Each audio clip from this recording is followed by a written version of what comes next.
Yes, you heard it right. This will be my last before I fly from 1700 meters here to 7 meters under sea level in the Netherlands. See how that goes. Because there are some links with other presentations, I can go to some slides very quickly, but I will address transparency, communication, workflow, data, and openness.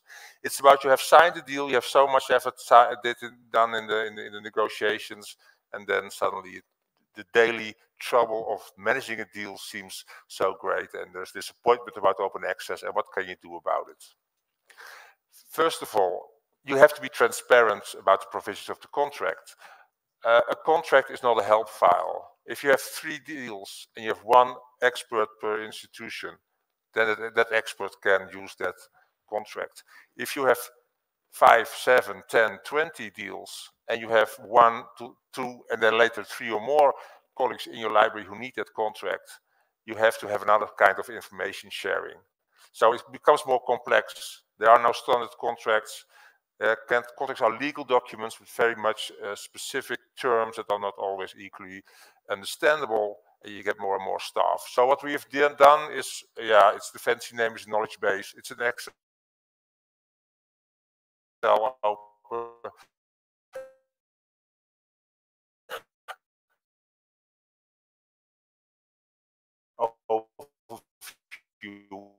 with a lot of columns about what kind of deal issues are correctly, or do you have to have additional attention? Is there a repair option? And for every contract, we have a quick overview. So a help desk or an open access expert has one overview and have all the frequently asked questions from researchers and the help desk approval at his hand, and not a bunch of PDFs to go through. I think this is a very quick win. You can do it on a central level. You can also say, okay, what the libraries is providing this for all libraries, but it can help you in the management. Another one is to have one overview of all the journals that are in your contract. So not a bunch of individual PDFs, because a lot of times help desk questions about journals, and then somewhere you have to find it, find a way to combine all those different PDFs or all those different Excel files and make them in one big file and share that amongst every help desk. This takes some work, this takes some maintenance, but if you do it on one place, all libraries have benefit for it. So then you know the contract as a library, you know what's part of the contract, and it's about communication. The communication in general is also discussed yesterday, so that's also the context for you. The context from more Dutch perception is, how do we reach that researcher that we know basically want to publish open access but is not always aware of it? And you can have a website, you can even have social media, but the researcher needs to have that information when he needs it and not just in case. So a general overview of PDFs, a general overview of contracts is mostly often not the place where a researcher will look. A contract can be dynamic, so there can be a list of journals in that contract, but maybe 1 year later that list has changed. And sometimes an author wants to have historical information. So okay, this is the current situation, but I submitted my article 1.5 years ago, and I thought that at that moment it said that, now fill in the dots, and you have to relate to that historical information. So we have a journal browser that's partly based on that Excel file with all the journals we have in a deal, but additionally with some other information of other journals that are not in a deal. And this is the tool to go to for a researcher. You enter your journal, your favorite journal, and then it says something. Is it in a deal? Is it not in a deal? It has additional information. And our practice is that an author is journal oriented. It's not contract oriented. It's not publisher oriented. You have to give them an entrance on journal level. This is hosted by one of the universities who has a lot of technical experience. All the libraries make use of it, and the corporate identity differs per institution. So every university, every researcher recognizes its own corporate identity of their own university. And what's also, I think, very interesting is it's a modular system. So there is metrics, but for example, University of Utrecht has an ambitious open science program, they say we want to step away of the metrics, so they don't show the metrics information, while the Free University of Utrecht still shows that information. And also it's modular in a way that this is a PLOS journal. Delft has a PLOS deal, so if you are a researcher from Delft, you see, congratulations, there's a PLOS deal. If you're from Utrecht, there is no PLOS deal, but there is a general open access fund, and if the APC is below 2,500 euros, then you can make use of it. So this is centrally managed, and this is one of the key elements to communicate with researchers. You can downsize it maybe by starting with just a journalist. Researcher can go through and then steadily add more information. A third part that I think it's important to invest is the workflow. So when I discuss with publishers the uptake, they always say, yeah, we have to do some communication campaign.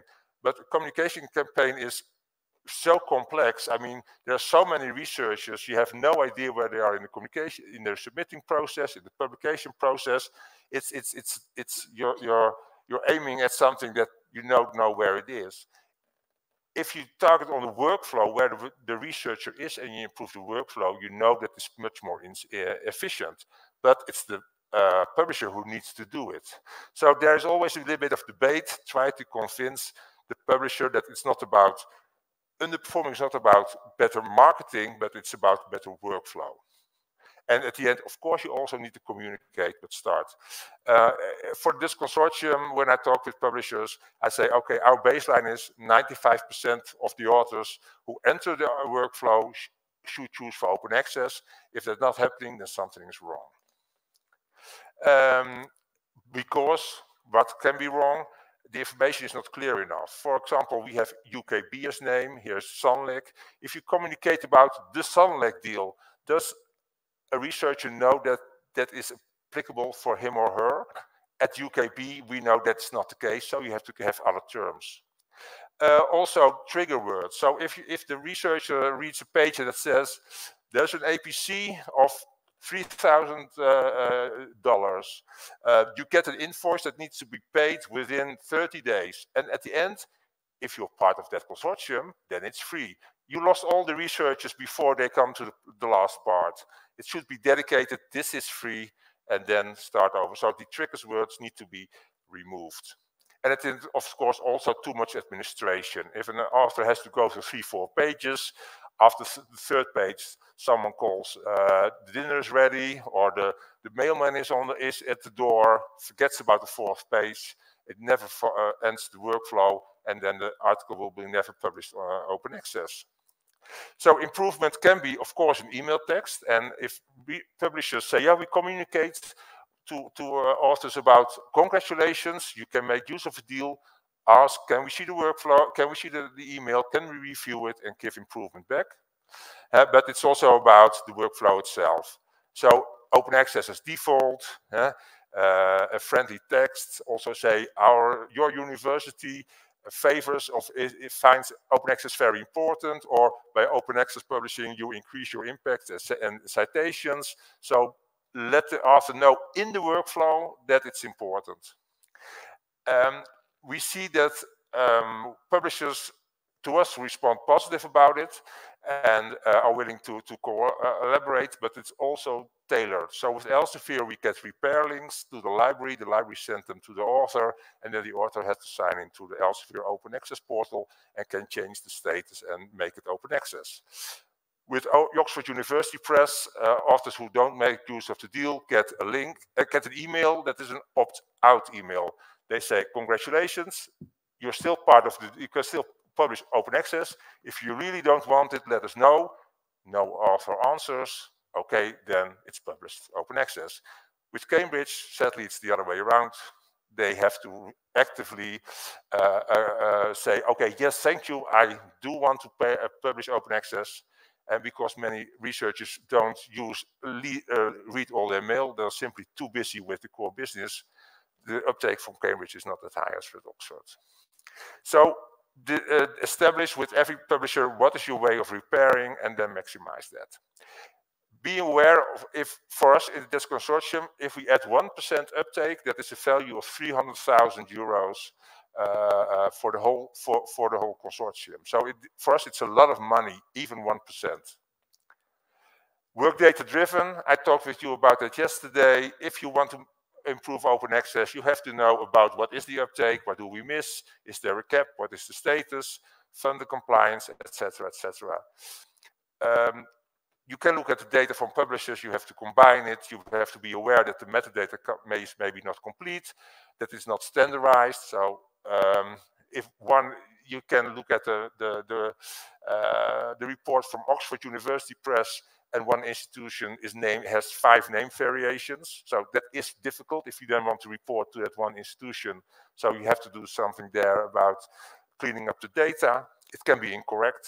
An open access status that in fact it's not open access at all, and the formats differ. So if you want to combine Elsevier data with Wiley data, with Springer data, with Oxford data, etc., fill in your own your own publishers, you can easily combine it in one file. But if you do this, if you make the work of it, I think this is a great starting point to work more data driven.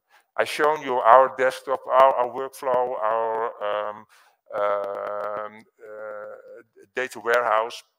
This should not be the focus for you, but you can start with a database where you clean up data and use it properly. And the 5th one is make publications as open as possible. There are several levels of open. You should always try to strive for a higher goal. There are several problems we have to be aware of. So publishers and also the societies they publish in can have different policies when it comes to a license choice. So you have to be aware of that. There are even publishers who have different pricings. ACS and Lippincott, you have to pay more for a CC BY APC than a CC BY NC&D APC.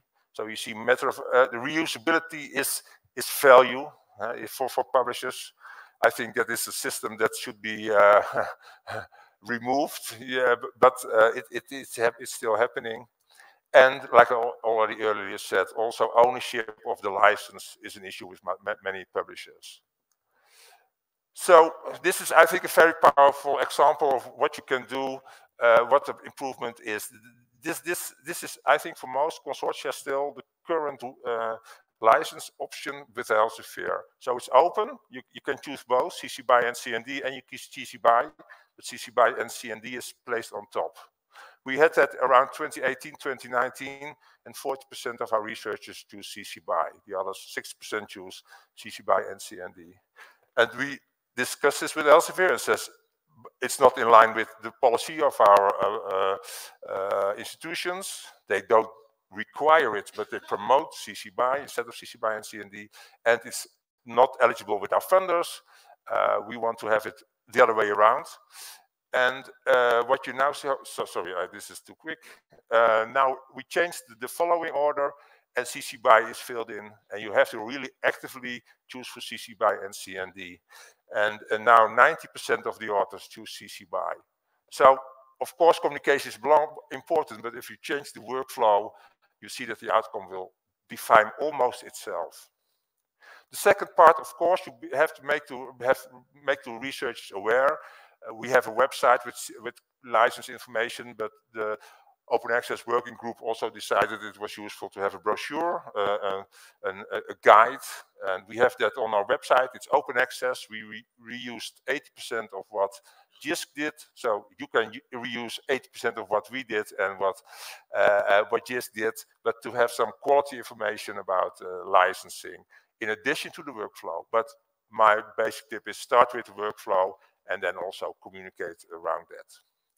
The impact, here you can see, if we look in our data warehouse about the percentage of CC BY in 2019, it was around 44% of the authors choose CC BY, and we are now in 2022, and more than 70% of the authors choose CC BY. And that is important because CC BY and CND, for example, means that a teacher who wants to make a reader, looks for open access articles, only can use the whole article and not an illustration or part of the article, because that's an ND licensed journal article. So CC BY is the best way to go.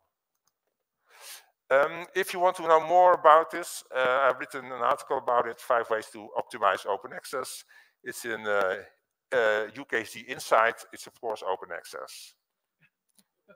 Thank you very much. I gave you 5 minutes back, Glenn. Thank you so much for that, Arjan.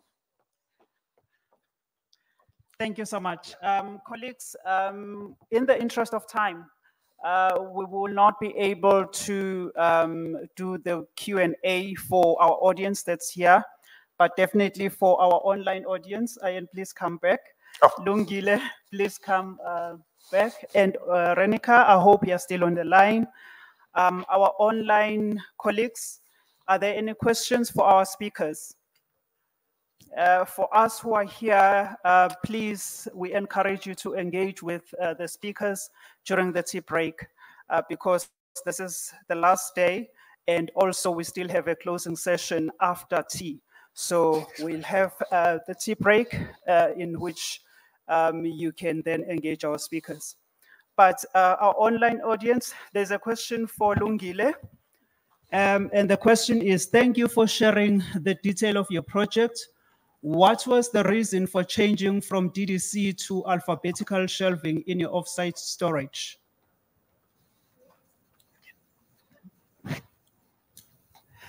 You know, we dreaded this question. And we spoke about it at length, and the answer was dedicated to Karen, that she's supposed to answer this one. Karen. And is Karen here? Yeah, she is here. All right. Can somebody please give Karen the mic so that she can answer the question from our online colleague? Thank you.